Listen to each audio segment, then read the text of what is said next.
Algerians go to the polls to choose a new parliament, but the opposition say the election was rigged. With a new majority in parliament, is the old ruling party likely to change? And is Algeria now immune from the Arab Spring? This is Inside Story.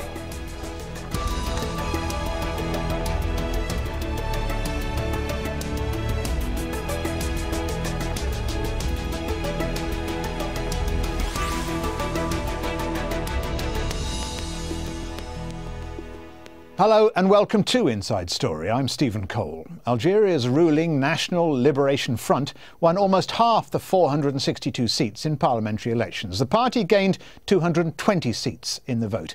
The National Democratic Rally was placed second with 68 seats in the National People's Assembly, while the Alliance of Green Algeria came third with 48 seats. The elections have been praised by Western countries as a step in the right direction, but the opposition say the government has missed an unprecedented opportunity for peaceful political transition to democracy. Mohamed Shakir has more. Religious parties were defeated in Algeria's parliamentary elections, bucking a trend that saw them gain power across North Africa after the Arab Spring uprisings.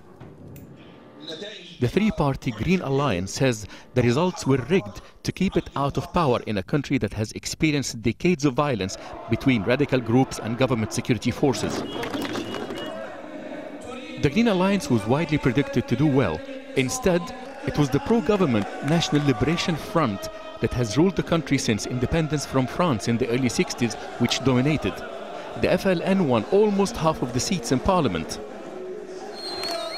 The Green Alliance, which won only three-quarters of what it had won in the last elections in 2007, says the results contrasted dramatically with what its election observers had witnessed in the polling stations.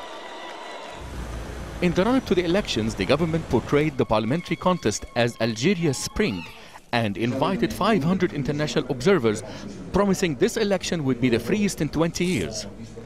For the opposition, however, the overwhelming government victory once again smacked of fraud, something that has characterized many past elections. Interior Minister Tahou al-Kabliya, who announced the results, described the elections as free, transparent and fair. But his announcement came hours before the final ballot counting was officially concluded in a number of provinces, which was noted by the National Elections Monitoring Committee, raising doubts about the accuracy of the results. A day earlier, the FLN Party General Secretary Abdulaziz Belkhadim sounded very confident of his party's performance and assured his supporters of winning. We are certain that the FLN will win a majority in this election. But just like we accepted multi-party politics in 1989, we will accept whatever comes out of the ballot boxes. In contrast to long lines and enthusiastic voters found in other Arab countries during elections brought on by the Arab Spring, most Algerians expressed little interest during the campaign, citing the assembly's lack of power and chronic election fraud. The opposition says the old government continues to rule under a new structured balance of power in which those who are religiously conservative were deliberately excluded in order to avert the winds of change that have swept the entire Arab world. The Green Alliance said the authorities have missed a great opportunity for Algeria to move towards real democratic change. But now the government has control again of parliament, making serious future reform once again unlikely. Mohamed Shakir for Inside Story.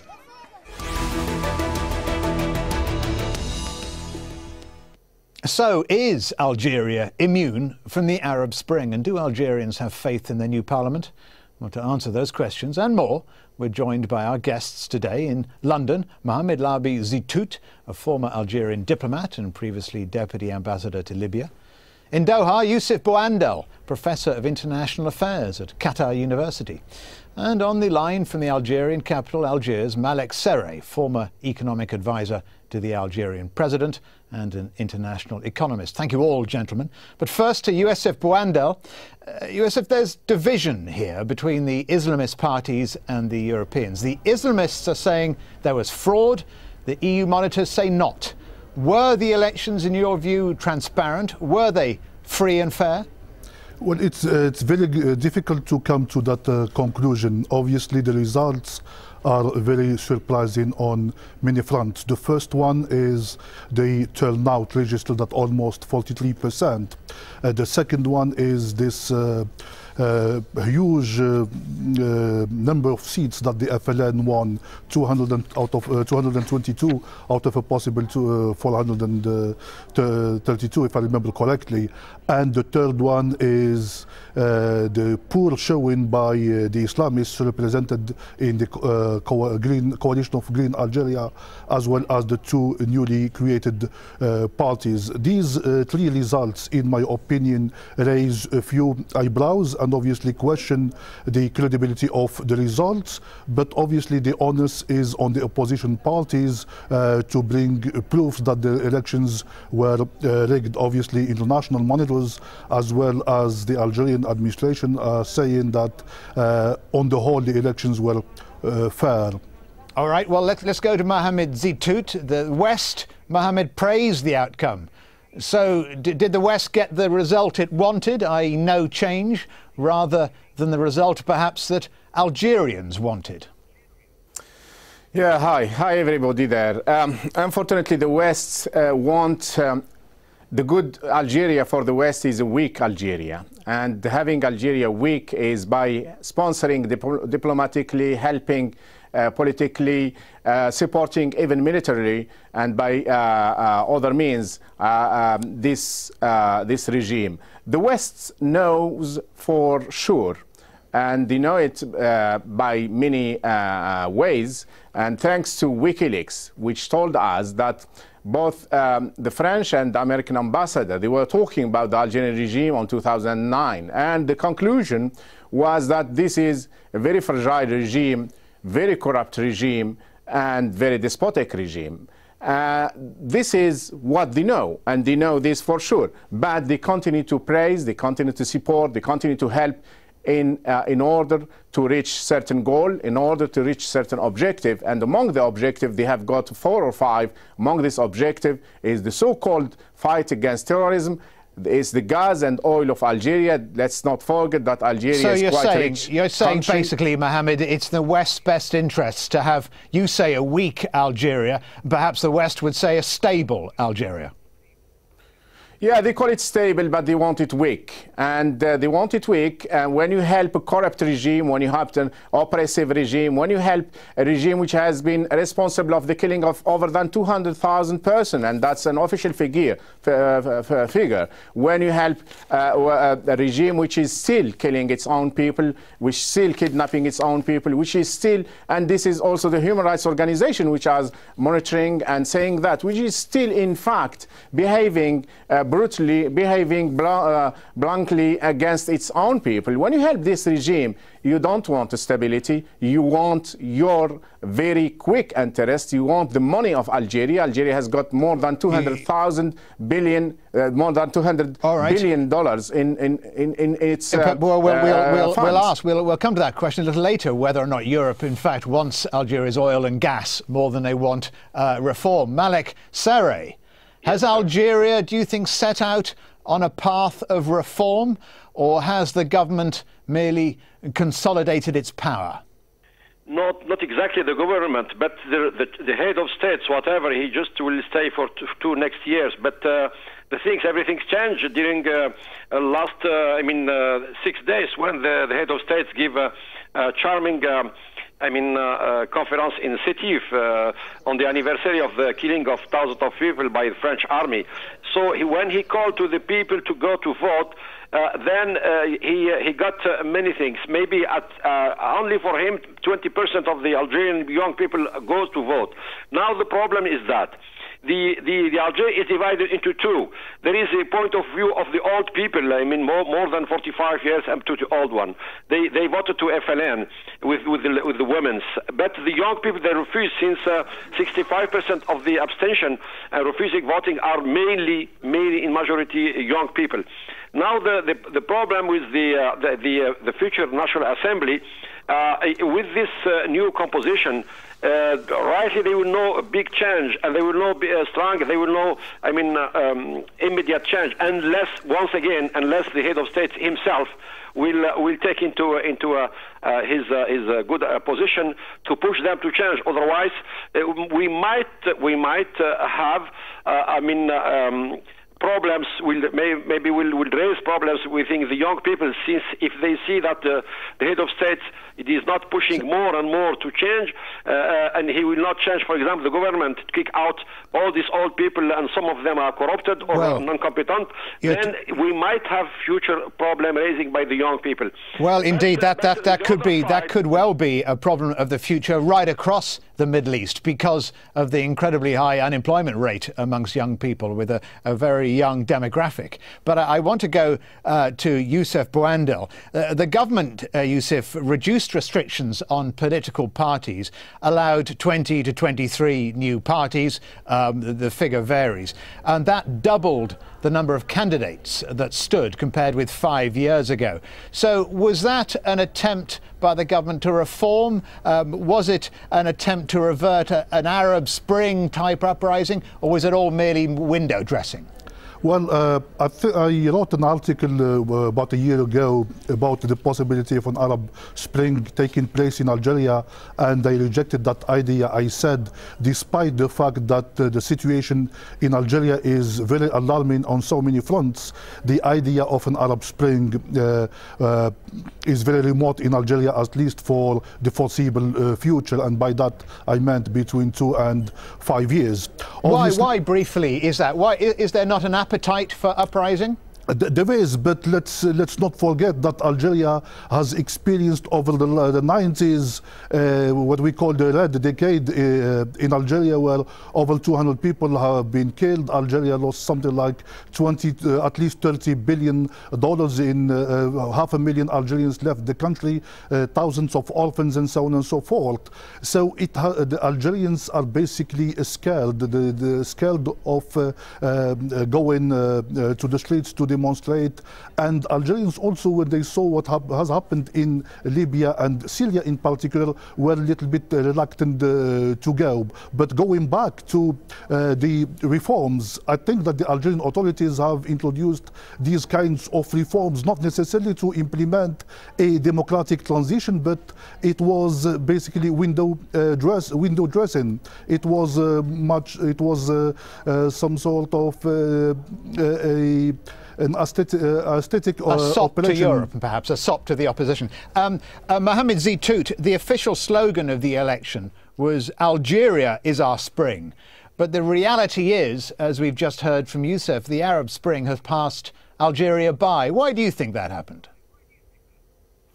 In fact, the slogan was "Algeria is for us, and it will remain and it will stay." And for us, I mean for the generals. The generals, the real power is a military power. Let's not forget that. Let's not forget that this generals has cancelled a fair and free election on 1992. And since that, Algeria was really pushed, and Algerians were pushed to the hellfire, and where we have destroyed a very nice country, atomized the society, killed tens of thousands of persons, kidnapped and disappeared thousands of persons. And the most important thing, that the economy, the finance is in the hand of the mafia. And that's not my word. Even one of the ex-prime ministers said that this Algeria state is in the hand of the mafia. The problem that having all this money coming, and it's 99% coming from the oil and the gas, the regime is corrupting, is buying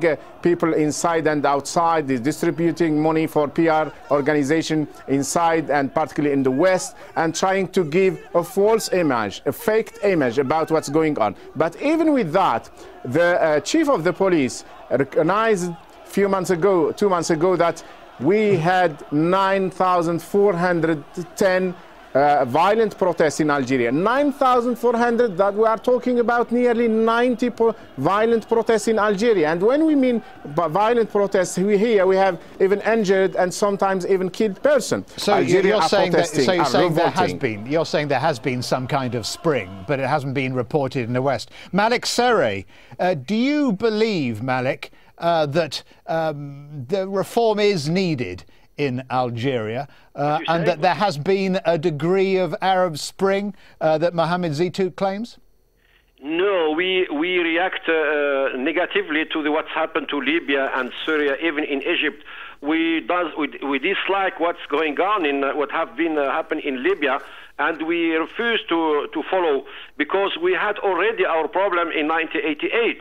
As the two gentlemen said, we already lost 200,000 people, so we cannot again go through this kind of problem. We are looking really for security, and we are looking for stability, because we have also very, very strong relation with European countries, in particular Spain, is France and Italy, and that's why we are looking how this country are working, because we have appointment in the next market. We are opening our market in 2020. We will be part of the European market, so we are looking how the Europeans are working, and we would like to advance in this way, but in not another way. That's why, for example, the green list of the Islamic didn't get much, because we refuse to go back again. We would like to go through the Europeans, kind of working European standards. And, right. And this is the chance of the young people. That's why we would like that the young people don't raise problem. But okay, it's back to the young people again. Mohamed Zitout, you don't agree, or you agree? At all. What they are doing, in fact, they are pushing people to revolt. They are doing everything to push people to revolt. They have had this occasion. Although the parliamentary election does mean nothing for the system, because the system is not a parliamentary. Theoretically, it's a presidential system, and practically it's a military system.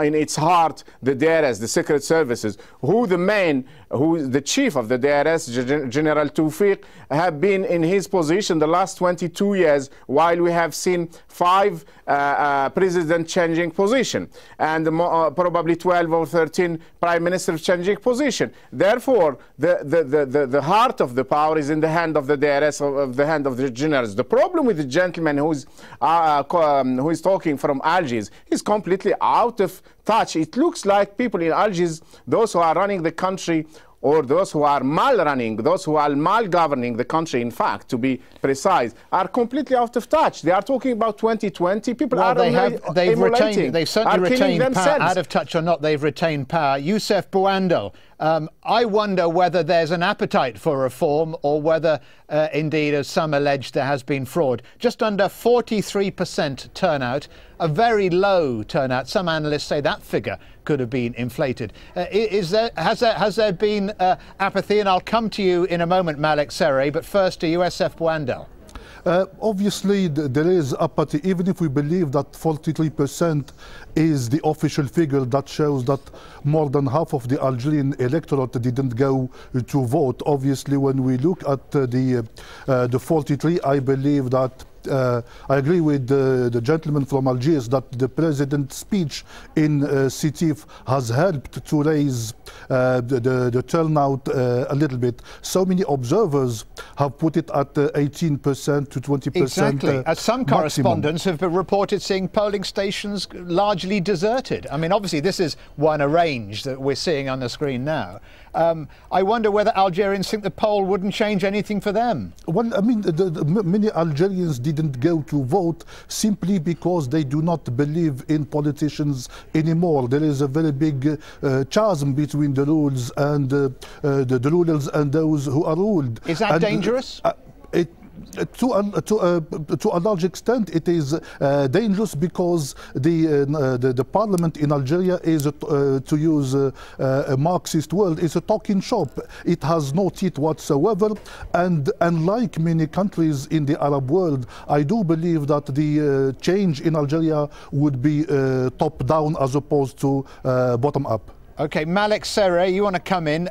Just from me first, were voters, do you think, presented with the same old faces? And that's why they thought there's no point in voting, because whatever we do, Nothing will change. I agree with the gentleman. The young people, they didn't believe on the government, but they like very much the army and the heads of states. That's two only institutions where they are, calling for them to try to change the things. Whatever the effort of the president, the army will continue to give confidentially or secretly is pushing to play a change, because we cannot go back again. We have 18 million of young people trying to get their place and to push the country to change. So that's why, once again, I repeat, if the head of state will not immediately, push for the change, we'll get some problems by the next summer. And Mohamed Zitout, the voters obviously didn't see the ballot box as a way forward, did they? At all, and very amazed to hear that people like the generals and the president. The president who was minister in 1962, 50 years he's still there. In these 50 years, 85% of Algerians were born after have less than are aged less than 50 years. He's trying to tell us that people have got the syndrome of Stockholm. That means a person who was officially criminalized, who was officially accused of embezzling money, of taking money from Algerians on the 70s, who was officially been accused of killing opponents on the 60s, killing certain figures on the 60s. The person who is now who came in power by the tanks on 1999 are beloved and are welcomed in Algeria. That's the propaganda of the regime. The generals has destroyed Algeria. The generals has cancelled an election on 1992 and has put us on this mess, on these troubles. Now, just also to return when you said the power is in the hand, I want to go to hand Youssef of the generals. No, I want to go to Youssef Bouandel. Now, your reaction to that, Youssef? Well, what I would say is this. Yes. Briefly, if you will. Basically, President Bouteflika has been accredited of ending the violence that chattered the country for the 90s, in the 90s, and obviously he still have a he still has an effect on Algerian electorates, rightly or wrongly. I do believe that his speech in Zitout was decisive for two reasons. The first one, he showed that he still belonged to the FLN, and therefore many people who did not, especially the elderly who did not believe in the FLN itself, went and voted for the FLN. And secondly, many people who were not necessarily inclined to vote did go to vote. All right, Malek Serrai, 2 days before the election, Mr. Bouteflika said, and this is his quote, "My generation has had its time." Are there any signs of that? That means, first of all, himself, he would like to leave at the end of his mandate. Secondly, there is a new generation of managers. He would like to put it there. But the old party, they refuse to open the door. That's why it will be, he wants to use the young people to open the door closed, actually. So will be a kind of fighting between the old party who resist and the head of states calling the young people to help him to open the door and to give a change. This is the main message. All right, Malek, you're saying it's a new generation. Mohamed Zitout, are we now reliant on the new generation? Has Mr. Bouteflika's generation had its day? The new generation will revolt and will bring down this corrupted, bloody regime, and the new generation will be in power. The new generation will run Algeria, but not because Bouteflika or the generals. These are criminals who committed crimes against Algeria and Algerians. The history is on move. No one can stop it. Nor the West by praising this regime, nor France, nor America, nor anyone. The Algerian will not miss this opportunity of history. The Algerian will be on its lead and will change their country for the best, and Algeria will again become one of the best countries in the world. Youssef Bouandel, very briefly, how will we know if it's time for the generation to move on, if the voters aren't given a chance? Briefly, if you will. Well, as I said a little while ago, I think that voting in election is a meaningless exercise, and if there are any proper reforms, they would come from the top. I don't foresee people from the streets forcing these change. I think the speech that Bouteflika made in Zitout is very telling. Basically, he's sending some strong signals that basically game over. He would definitely leave in 2014. He wouldn't seek a fourth term in office, but probably he would go before. Thanks to our guests. In London, Mohamed Labi Zitout. In Doha, USF Bouandel. And on the line from Algiers, Malek Serrai. Algeria, according to its own officials, has embarked on its own democratic transition, but those same officials say at its own pace. Thank you very much for joining us on this edition of Inside Story. If you want to send us your feedback, just email your thoughts to us at insidestory@aljazeera.net. Thanks for watching. I'm Stephen Cole. Goodbye.